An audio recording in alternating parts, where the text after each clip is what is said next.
Hi everybody, welcome back to the Open Road channel. Today we talk about an important issue, right? Not an issue, but an important stage in our lives, which to me is childhood, right? So I kind of just want to get into a little bit about what my childhood was like, kind of what I remember, and give you guys a little, I guess, background on me, right? I think we've gone through the channel where we interview people on podcasts, you see what I do. But I haven't quite opened up to you guys and had that connection, right? So I think this is going to be a good series, and I think this is where I kind of want to move the channel in that direction. So we'll talk about childhood, right? Very important to me, very important to a lot of people. So the earliest memory I have is when I lived in Kings Row on Telephone Road. And for those of you guys that don't know, I live in Houston, born and raised. So my first memory of, I was probably like 3, maybe 3.5, 4 years old. And I remember moving to Kings Row and we were living in a trailer, right? It was me, obviously, because I was there, right? But so it's me, my older brother, my mom and dad, right? My little brother, I wasn't born yet. And my first memory, I'll never forget from what I can remember as a child, is being in the living room in that trailer, and my Tío Polo came in and my Tía Elvia, they were coming in, and that is the very first memory I can remember going back all the way to my childhood. And those are my uncle and my aunt. My uncle passed away already, and my tia still lives, right? She's still kicking and she's doing good, right? So, but those were the first people that, outside of my parents, that I can remember for a first memory as a kid. And man, my childhood was fucking amazing, right? So we're on Telephone Road, on Telephone, before you get to Bellway 8 in the southeast side of Houston. For those that know where that's at, it's called Kings Row. It's a trailer park, right? So that's where we moved first. And those are my first memories as a child. And then I remember we moved to Garden Villas. Garden Villas is a neighborhood in the southeast side of Houston. Very nature kind, right? Like, so most of the lots are about, I don't know, anywhere from half an acre to 3/4 of an acre. I don't think there's acre lots, but either way, so like the houses are pretty spread out for a city, right? And best neighborhood to grow up in, lots of memories, and we'll get into some of those as well. That's kind of where I started to really be myself and start being aware of life, right? Like the good stuff, the bad stuff. I can tell you, I think I was pretty young when I figured out what was right and what was wrong. Like, it doesn't take you don't have to be so old to do it, right? Like I think it was like 4 or 5 when we moved to Garden Villas, and that's when I started to understand, like, this shit's good and this shit's bad, right? Like there's a difference, and my life starts to kind of take off, right? I remember good childhood memories in Garden Villas, always playing outside. I remember, I was real big into bikes, and I'll never forget the day my dad came home and he brought me a GT. I don't know if it's a GT bike or the GT frame, right? And it was just a clean looking bike. And man, I used to ride that thing everywhere in the neighborhood. I had a next door neighbor that was around my age, and he was probably my first kind of friend, long-term friend in a way. And then obviously my older brother. And around that time, I was about 6 or 7. My little brother's born. So that's kind of to recap everything. And so, I'm a normal kid. I'm playing outside all the time, and I'm in Garden Villas. And then I would say the first traumatic event happens, right? Around my childhood. I wouldn't put it traumatic, but maybe so. Yeah, maybe so, because it was a big deal, right? I remember being 5, 6, 7, and I remember my dad was involved in the drug trade, right? He would, I don't think he was a big time trafficker, but I think he was somewhat of a dealer, right? In the early 90s, mid 90s, this is what he did for like extra cash. And he was involved with that uncle I said earlier. And so I remember being, I must have been 7 because my little brother was just barely born. And, we're sitting in the living room. I think it's summertime because I went in school, and it's me and my older brother and my mom. My mom has my baby brother, like she's carrying him, and we're little, man, like, and then all of a sudden you just hear it just, blow, blow, blow, blow, blow. Like, I would say anywhere from 10 to 15 police cars show up in all over the front yard, right? And it's just like, boom, motherfuckers are just, bah, bah, bah, bah, bah, bah. And then you got the plainclothes guys, right? So these are HPD officers they're knocking on the door. Obviously they got a warrant or whatever it is, right? And they come in, and I remember them saying they had my dad arrested, and my dad was in jail for like drug trafficking. And this is me being 7. I don't really remember a lot of it, but I do remember that part. And I remember them questioning my mom, and my mom was just, man, that's one loyal motherfucker, man. She was just like, I don't know anything. Is there anything in the house? I remember them asking, is there anything in the house? Is there any drugs? Is there any money? And I'm like, I don't know. Like, I have no idea. Like, I didn't even know my husband was involved with that. So she fucking played it down like a G, right?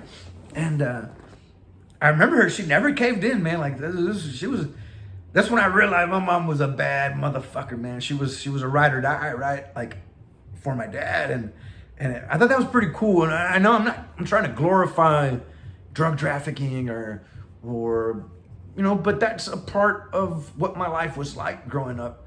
And my dad got caught up in it, and yeah, he went into jail. They bonded out, right? And now as an adult, as I started growing up, I would ask my dad, like, well, kind of what happened there, right? Like, what was the deal with that? And he's like, no, case dismissed. The probable cause for law enforcement was not the right one. Like, they didn't have the right probable cause. So, like, going back in my mind, and after being in law enforcement now and all the things that I know, I can only imagine there was probably like a gang or TAC unit that's following them, right? Not a big time dealer, but big enough for like a TAC or a gang division in HPD to lay eyes on them and kind of see where the movement is. And it must have been something like, hey, you know what? Like, we know he's got so much weight in the vehicle, and he's about to make this deal. So, because I've seen it, as on a screen, like where it says, this is the car, these are the plates, develop your own PC, make the stop, and get the drugs off the street. So I'm guessing the officer in charge of that, or whoever, like the marked unit, right? This is what I imagine played out. Whatever marked unit stopped them, they said the probable cause were expired tags. Turns out the tags were good, right? So automatically, that's PC's no good. So whatever, my dad gets a lawyer, and my uncle, and I think my uncle's brother was, I can't remember the whole like who was involved, but either way, case dismissed. They paid pretty good money.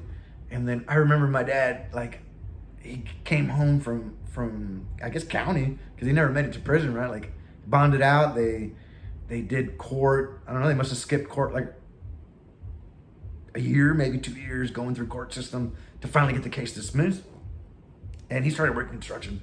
And I remember my dad saying, like, you know what? Like, he never hid it from us, right? He never said, oh no, I'm something that he's not, right? So, that's when I learned my dad was actually a pretty fucking cool dude as well, right? Like, to not be ashamed of what he had done, and to have gotten caught up with the law, right? Like, my dad's been locked up several times in his life, but that was the last time he got locked up. And I say the last time because I went to jail with my dad one time in Mexico. That's a whole different story. And that's going to come later on in the series, right? So that was the last time my dad got locked up, me being a child.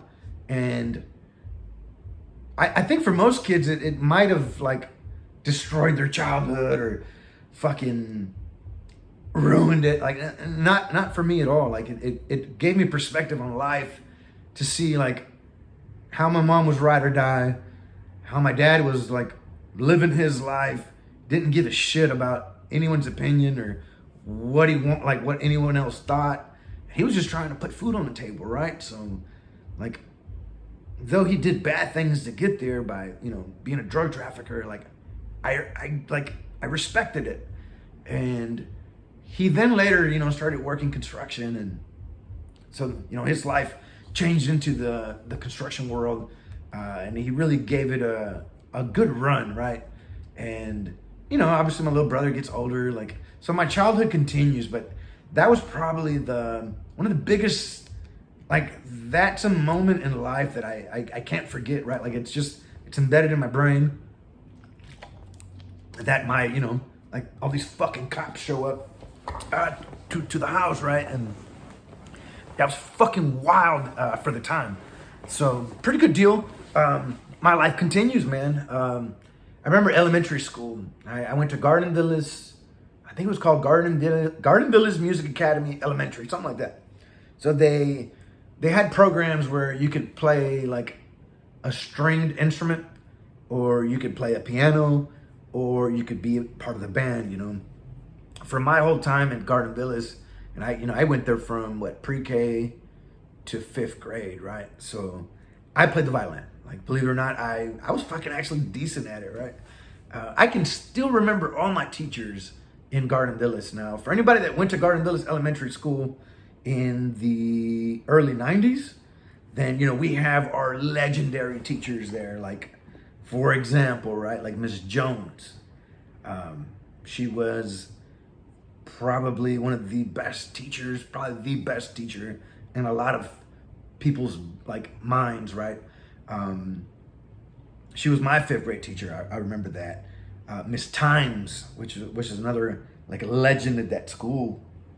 Then you had Dr. Karpicki, right? You know, the principal.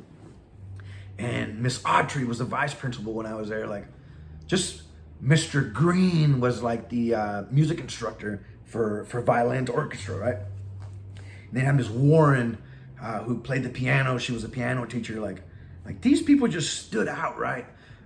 Miss Beatty, she was my 3rd grade teacher, right? And my mom had this thing, right, where like after about 2nd grade, she said, you know what? I want you to be in a class with a strong black woman, right? Like somebody that would fucking lay it down if she needed to. And she just knew like these black women in Garden Villas Elementary School as teachers were just, they were it, man. Like they were strict, firm, in control. Like and my mom really liked that. So she would ask for these teachers for us to go and be in these teachers' classes, right? Like she got along well with them, man. Like it was so cool. And I took a lot of pride in being in their classes because these were women that didn't fuck around, man. Like they pushed the kids to really learn. And I don't know, like I had an amazing experience at Garden Villas. I remember my pre-K teacher was Miss Myers. Pre-K and then kindergarten was Miss Valdez. 1st grade was Miss Garcia. She was cool, right? Like I always thought she was beautiful too, right? Like that's when I started kind of falling in love with like women, right? Like as a kid, like I'm seeing, like in my opinion, these fine ass women, right? Like in elementary school, and I'm like, fuck it, man. Like I'm easy on the eye, and like I'll fall in love with a motherfucker, right? So, anyways, I think Miss Garcia was like my first, like, damn, that she was just a beautiful woman. Anyways, 2nd grade, Miss James. 3rd grade, Miss Beatty. 4th grade, Miss Felton, and 5th grade, Miss Jones. But to me, Miss Garcia was just like, she was just so beautiful, where I fell in love, right? But if I'm being totally honest, in my childhood, there was a girl that, to this day, like no one like knows that was my elementary crush, right? Like Beautiful, beautiful, beautiful girl. Very smart, right? Like probably the smartest person I ever knew in elementary school. She was just, I remember being a kid, man, like just, I think I went to every class after like, what, second grade. I was in every class with her all the way till fifth grade. And then, we parted ways. She went her way, I went my way. But that was kind of like my first, like, man, I like this girl, right? And she was half Filipino, half white, right? Beautiful. And anyway, so that was like, but I don't really consider it a first love because like that, I was too much of a chicken shit to tell her anything. And so that never got and never went anywhere. Like it was just somebody that I really admired, really liked. Beautiful girl, right? Like I'm fucking what? 5, 6, 7, 8, 9, 10. Like just, no, I'm not gonna go to date, right? Like I'm a fucking kid. So elementary kind of goes by. I have an amazing time in elementary school. I remember I think it was pre-K. This is where I met one of my long-term friends, right? Like a real friend. I met her like in pre-K, and I think me and her were also in the same class all the way to fifth grade. And she's a friend to this day. We don't talk like every day either or whatever, but like maybe once a year we catch up.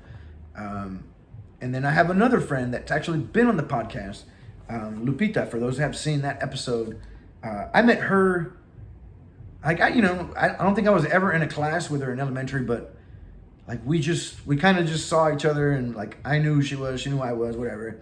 And I really got to talk to her for the first time on it was a fifth grade field trip, like the last field trip of the school year. And I want to say they took us to San Antonio. And I remember being on the same bus, and we were just maybe, I don't know, we were in the same seat away. Either way, me and her, like we got cool. And she stayed a really good friend up to this day. Like me and her actually, we don't talk every day either, but we talk enough to know about each other's lives. And I consider her a pretty close friend. So that's basically my childhood in Garden Villas. What was it like? What's Garden Villas like? So Garden Villas has pecan trees everywhere. There's peacocks, I think is what you call them, a peacock, yeah. And they're just roaming the neighborhood freely. It has 2 parks. Back in the day, they had a Boy Scout club there, which I didn't really attend. My dad was like, no, you're not going to no Boy Scouts, and with some fucking child molesters, which like I appreciate now, right? Like that he was fucking smart enough to see those things and not send me to some bullshit like that, right? I mean, good on him. Like, so my childhood, right? Like just and involved my parents so much that my parents were so smart, I think, as into like, you're not spending a fucking night nowhere. You're not that, you're allowed to be outside. Like they had enough confidence in us to, the neighborhood is your boundary. Like stay in the fucking neighborhood. Don't leave it. Do whatever you want. Don't steal. Don't do drugs. And don't like be affiliated with gangs. Was my dad's like 3 things that just, it was his thing to tell us.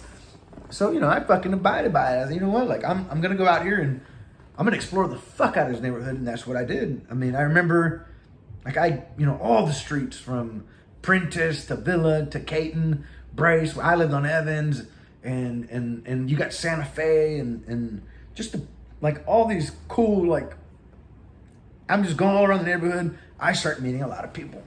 I start meeting other kids in other streets. And long and behold, well, the Nintendo becomes like a popular thing, right? So, and you guys have seen that on my channel where I play some of this like retro Nintendo games. And so I become kind of like the guy that like starts trading games with people. I had a game, I wanted another game, we trade. I knew a guy that wanted that game and I knew a guy who had it. So, I kind of would make the connections in the neighborhood, and I got to meet a lot of the people that grew up in Garden Villas that were in my age bracket, or a little bit older and a little bit younger. I started really just knowing a lot of people in the neighborhood. And to me, it was like a very special place to grow up in. There's the Leon Hasslers, I think Bobby Joshua was one of the, I remember him on the street. Like those are the main two characters I played with as a kid. And then there was a kid named Q that he lived down the street, and we'd always play basketball with him. And then I remember there was a Michelle Gonzalez that lived in front, and she was big into basketball. She was like tomboyish, but she was still she was cool. And then there was a Marie that was behind my street, and she was cool, man. She was a real tomboy, but we got to play with her, and she later on like started like messing around with cars at an early age. I think 12, 13, 14, 15, and she was changing oils and like showing us how to do it. Like it was a good time, like very cool people in the neighborhood. And that kind of just what Garden Villas meant to me, right? Like it was a pretty good deal. From there, I get older, and then I get middle school starts.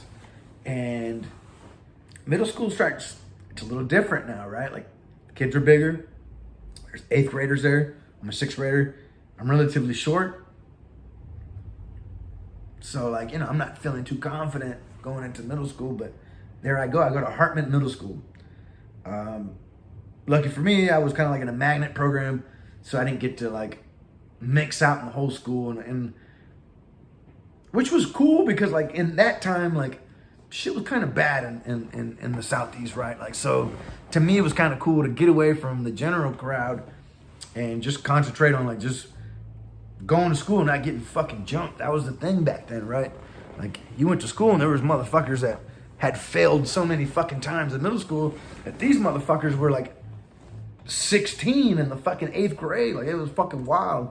So anyways, whatever. We start middle school, and middle school is like a blur to me, right? Like middle school, nothing really stands out in middle school besides maybe my first school fight with a person who later became my friend, right? Like I remember this was a fucking pretty good deal. Like we were in the lunchroom, and somehow me and him got into a conversation where we started talking like shit about each other. And I said, look, man, like, and at this point, like, I'm like, I'd already had a few fights with a couple of my cousins. So I was like, you know what? I think I can fucking do it. Like, I'll be okay. So I said, you know what? After school, man, we'll fucking do it. But like, I don't want to do it at school, man. Like, and I'd known this kid since like we were in elementary together. Like we grew up in elementary, we had some classes together, and then we both went to middle school, and he was in the magnet program as well. And it just so happened that we had some differences, and we get into that fight, and pretty cool fight. I remember it was like at Harmon Middle School, but I would walk home sometimes. And that day I was walking home. And for those who don't know, like Garden Villas to Hartman Middle School, that's a good fucking walk. You're walking pretty good hour and a half. But I've always loved walking. So anyways, let's get to that part. So this is my first like kind of fight here where it's a school setting kind of. And I remember like we had a mutual friend that was a friend to both of us. And he said, you know what? Y'all fucking go at it. I'm just going to be there. No one's jumping in into anything. I just make sure you guys fight okay or whatever. Like, all right, cool. So just so happened, like, and this fight takes off, right? I'm a Mexican kid. He's a black kid. And the mutual friend's a black kid, right? And this isn't to, like, divide races. It's just to give you context for where I grew up in the southeast side of Houston. So, and it plays a big role, right? So we hit a corner and in one of the neighborhood streets, and all three of us are walking to this spot knowing the shit's gonna we're gonna fight, right? So we finally get there, and it's like, all right, well, let's fucking do it. Let's do it. And so we start going, and long story short, I win the fight. And he's on the ground, and I'm hitting this dude, just trying to get something in there. And I remember there's a car that's coming. And I was like, oh shit. And the windows rolled down, and it was like some older black dudes in a car. And I was like, fuck, like, this is not good. Like, back in those years, man, there was like a lot of fights between Mexicans and blacks in the middle schools. And I was like, fuck, man, I'm gonna get tore the fuck up here. Like, and I remember the guy rolling, he's like, he said, you good, SA? Whoop his ass, SA. And I was like, all right, cool, fuck it. Hit him about 2 more times, and I didn't want to like take advantage of it either. And I told him, I said, man, you done? He's like, yeah, I'm done. And I remember I helped him up. I gave him a fucking hug, man. I said, look, man, we ain't gonna fight again. Like, I don't hate you. I'm done with it. Like, we've been boys since fucking elementary school. Like, what do you say we just fucking call it good here and we're good? He said, yeah, man. Like, I said, I'm sorry, dude. Like, it came down to this. He got me a few times, but I remember, I think it was my left hand. I went for a hook, and when I went for it, see, back then I really didn't know what I was doing. I threw a hook this way, and I caught him with these 2 knuckles here, and that fucked up my hand really bad, but, I kept going because I'm right-hand dominant, so I was like, all right, like, no more hooks, no more jabs, like, I'm just gonna like, I would still throw it, but it wouldn't mean anything. Like, I knew I wouldn't put anything behind it, because, like, well, obviously I was fucking hurt. I don't know if I fractured it or whatever, but, I ended up winning the fight, whatever, cool. Do I win them all? No. Like, obviously not. But I ain't gonna tell you the ones that I lost, right? Like that. Let some other motherfucker tell you that one, because that ain't gonna be me. So, anyways, I remember the guys are like, "Hey, SA, come here." When I got him up and gave him the hug, I'm like, "Ah, shit, this could be good. This could be bad." Like, I don't know. He's like, "Hey, man, like, you played it cool, man. Like, here's $5, right?" And I was like, "Oh shit." He's like, "That was a good fight." I had no idea that like they'd actually been watching most of it. I didn't really pay attention until they kind of like drove up a little bit closer on it, and they saw the whole thing closer. He's like, "Man, you all right?" I said, "You all right, man? No worries, dude. Like, we're good." He's like, shook his hand. You gave him a hug. Like, obviously, I settled the beef. I'm like, "Yeah, we're good, man." Like, I actually known since elementary school. We just had some differences at lunch, and we had to settle it. And they were cool, man. I remember getting $5, and I remember that me and the mutual friend and the guy I fought, well, we walked the guy that I fought to his house and like made sure he was okay, because he had a couple of knots and whatnot. And I apologized again. I felt so shitty, right? Like this guy was a friend, right? Like, and we should have never gotten to that fight, but it shit happens.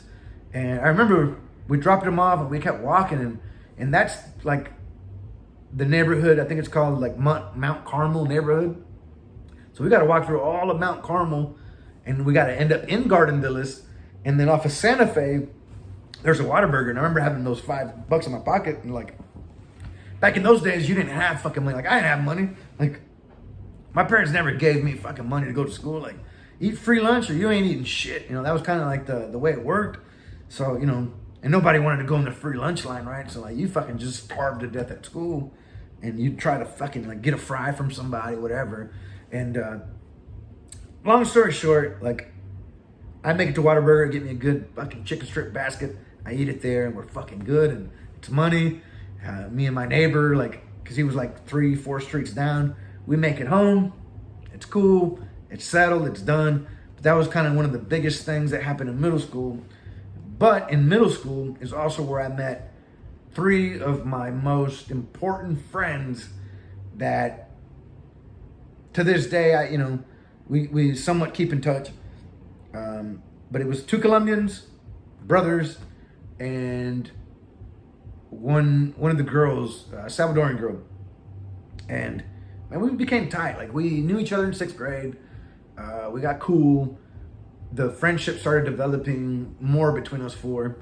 And by the time 8th grade hit, we were all like best of friends, right? And one of the Colombians started dating the Salvadoran girl. And cool, right? Like, that kind of like just recaps the whole middle school for us. And then our high school years begin, right? And I would be so lucky to travel to high school with these 3 friends, right? We all decided, like, hey, like, there's a school, and it's called Law Enforcement Criminal Justice. And they had heard about it too, right? The Colombians. And they're like, dude, my cousins are there.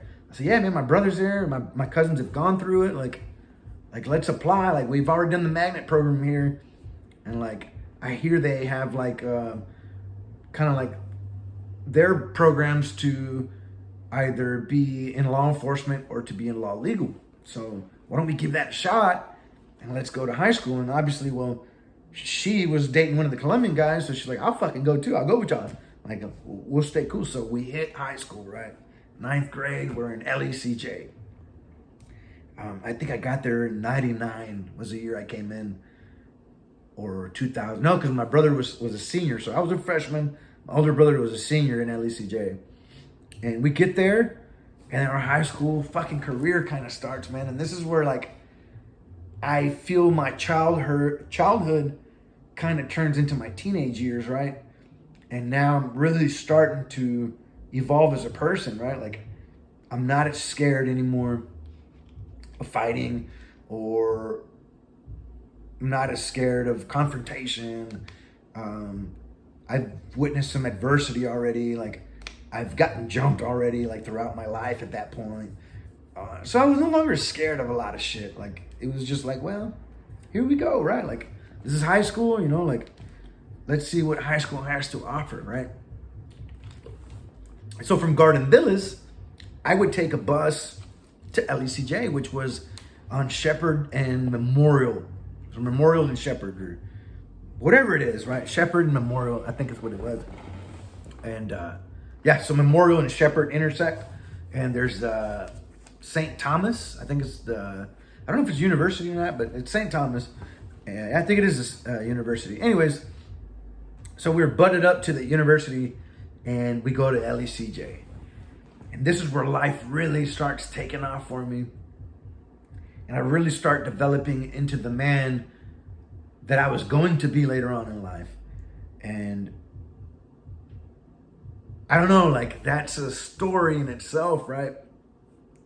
And I think we'll save that story onto the next one for the next video. But I think once we start talking about the high school years, it's going to have to be in a story within its own.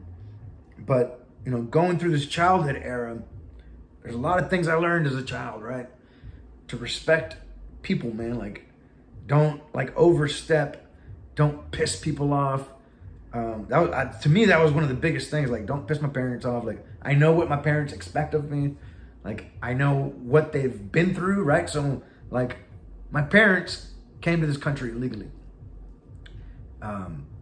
undocumented, and my dad would take whatever jobs he could, right? Like, from mechanic work to day labor to welding to fucking mechanic. I think I already said that one. Plumbing, electrician. Like, my dad did a lot of things, drug dealing, like, fuck. He did a lot of shit to get his family here. We were all born here, my older brother, me, and my little brother. I think they were already in Houston for about 2 years. And then the kids started coming out. So I knew that my childhood was way better than what my parents had as a childhood. And learning and talking to my parents as of, like, to these days, I learned about their childhood traumas, right? And man, it's crazy, like, what they endured as children. And though it sucks to hear kind of what they went through, it's been such an amazing reflection to look back at my childhood and understand just how badass they made it for me, right? That I wasn't sexually molested, I wasn't beaten, I wasn't abused, I was given every opportunity to be whoever the fuck I wanted to be. And that is so important, because as a father now, that's how I fucking ride now. That's how I do it. I try to give my daughters, I guess, as much control over their own lives. I don't want to really influence their decisions. I think I'm more in the, I'm guiding them, and even though they're so little, like, I don't want to influence what they want to be. Like, Like when they ask me, like, what do you think I should be? Whatever you want to be. These are all the jobs available. Every job, every career path has its own pathway. And my kids are 6 and 8, but they're fucking smart 6 and 8, right? They're like my fucking dumbass when I was a kid. So, you know, just going over the childhood part of everything, that's the father that I've become now. Yeah, I went through a divorce, and I feel like that's somewhat of a failure, but fuck it. You know, there's nothing I can do now. What's happened to happen, and it's time to move forward. And the things that are most important to me right now are my daughters, and that's just how we do it. So it's all about creating them the best life possible now, so they have the best opportunities to grow and become whatever it is they want to be. Whether that's being an entrepreneur, or they want to like enter the workforce, have a career, a stable career, or they want to fucking bounce around. Like, I don't want to influence any of it. I'm only here to guide, maybe give an opinion here and there, and really just let them blossom on their own. But I owe that to my parents for having shown me the way that I think a childhood should be, right? Now, my parents weren't perfect. They fucked up here and there. That's cool. But I think they did it with the best intention in raising their kids. And for that, I'm grateful. I don't expect that like perfection from them. But I will tell you this, like there's never like any moments where I can go back and say, man, my parents were a piece of shit. I don't have that. So I'm very grateful for that.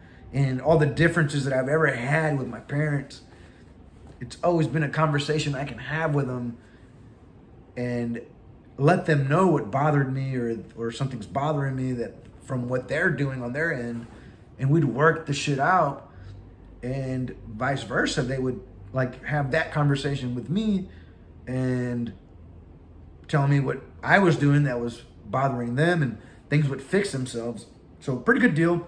I think childhood now as a father, moving forward, communication with your kids. I think if you don't start that shit early enough, you're never gonna fucking have it. So I think if you're a young father, a young mother out there, and you have younger kids, maybe, you know, now's the time to really fucking talk to them. So I'm a big advocate for that. Oh, you get home late from work, or you're tired, or you better find the fucking time to sit down and talk to these little kids, right? Like about anything. And I think one of the biggest things you can do that I think my dad did with us was dedicate time and play their game, right? Like not on a psychological level. I'm talking like, what do they like to do? Well, you know, my girls like to play Barbies, and they like to Play-Doh and the Roblox. And so I try to get involved in their activities and be part of their activities. And I've found a lot of success in that. So I just kind of want to throw that out there to you guys on the video that are watching, and maybe a little nugget you can kind of take that and run with it, right? So communication with your children to create the best childhood they can have. That's a lot of my childhood that I just explained in the video, and the videos will continue on. I think we found something where I want to story tell, and for those of you guys who can made it to this far into the video, and you know, appreciate you guys watching it. Please leave some feedback on if you have any questions or comments or whatever, you know, put it on the comments below. For those of you guys who've been following me from day one, man, you guys are the fucking rock stars. I enjoy making these videos. I don't need to be some big YouTuber, but we have grown a bit over the past year and a half. We now have 400 subscribers. And if you like seeing this type of interaction between me and you guys with storytelling, you know, leave me a comment so that I know and I can continue these videos going. I got stories for days. And if it's at least reaching 1 or 2 or 10, however many people it reaches, but if you guys can identify with it, then cool, you know, badass. Like in the future, we have all of my high school crazy shit that I've done. We got the Marine Corps to talk about. That's 8 years of being in the infantry, with four combat tours and one MEU. Well, actually 2 MEUs, but one of them was a MEU into Iraq. So 5 tours in total, right? As a Marine infantryman, 0311, cross training to 0331. Like, we have a lot to cover in the Marine side of everything. And then I've done 6 years as a Houston police officer, believe it or not. And those are like a lot of stories we can touch. And if you have any questions on that, or the military, and then I've been a truck driver, like I've been an owner operator with my own DOT, my own MC. So I know that side of the business as well. I've done Uber, Amazon Flex. I'm currently in the non-destructive testing industry. And I do a little bit of YouTube. So I've been in a lot of different places that have a lot of crazy different stories in it. So if you guys want to hear them, you let me know. But other than that, just want to thank everybody. That's going to conclude the childhood video. You got any questions, concerns, comments, put it on there. And we'll see you guys in the next video.